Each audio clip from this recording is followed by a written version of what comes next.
இந்த மாதிரி மூட்டு வலிகள், மூட்டு தேய்மானம் ஒரு 4-5 வருஷமா இருக்கு. ஆரம்ப காலகட்டத்துல ஒரு வலி அப்படிங்கிற அறிகுறி போக, இப்போ அவங்க செய்யக்கூடிய வேலைகள், அவங்களுடைய வேலைகளை செய்ய முடியாத அளவுக்கு அவங்களுக்கு பாதிப்புகள் அந்த மூட்டுகள் ஏற்படுதுன்னு சொன்னா, அங்க தேய்மானம் அளவுக்கு அதிகமா ஆயிடுச்சு அப்படின்னு தான் அர்த்தம். ஸோ இப்போ இதுலயே பார்த்தீங்கன்னா கிரேட் 1, கிரேட் 2, கிரேட் 3 அப்படின்னு சொல்லி அளவுகோல் சொல்லுவோம். அதே அந்த தேய்மானத்துடைய அளவும் அந்த மூட்டுகள் வந்து பாத்தீங்க அப்படின்னா ஜவ்வு உள்ள இருக்கக்கூடிய இந்த ஒரு திரவம் இருக்கு பாருங்களேன், அது வந்து நல்லா குறைஞ்சிருச்சு. 2 மூட்டும் 2 எலும்பும் சேர்ந்து அங்க அந்த மூட்டுக்குள்ள உரச பாக்குது. அந்த நிலைகள்ல தான் வலி அதிகமா இருக்கும்.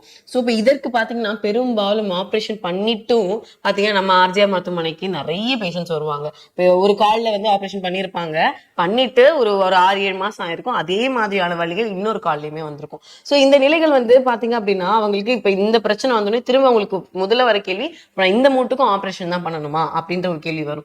இன்னும் நிறைய பேர் பாத்தீங்கன்னா எந்த மூட்டுல வந்து ஆப்ரேஷன் பண்ணிருக்கோ அதே மூட்டுலயும் வலி வருவதற்கு கூட சேர்த்து வருவாங்க. நம்ம பாத்தீங்க அப்படின்னா சரியான முறையான சிகிச்சை முறைகளை, வாதத்தை குறைப்பதற்கான மருத்துவத்தை நம்ம எடுத்துக்கிட்டாலே இந்த பிரச்சனையில இருந்து முழுமையா வெளிவந்துட முடியும். 10 வருஷம் 15 வருஷம் பாதிக்கப்படக்கூடிய நோயாளிகளையே நம்ம அறுவை சிகிச்சை இல்லாமலேயே ஃபுல்லாவே கியூர் பண்ணிருக்கோம். கியூர் பண்ணிட்டோம். இப்போ பாத்தீங்க அப்படின்னா 3 வருஷம் 4 வருஷம் ஆகி இப்ப கூட மருந்து எதுவுமே இல்லாம ஆரோக்கியமா இருக்காங்க. சோ காரணம் என்ன? நம்ம வாதத்தை குறைப்பதற்கான சிகிச்சை முறைகள் நம்ம ஆர்ஜிஆர் மருத்துவமனையில இருக்கு.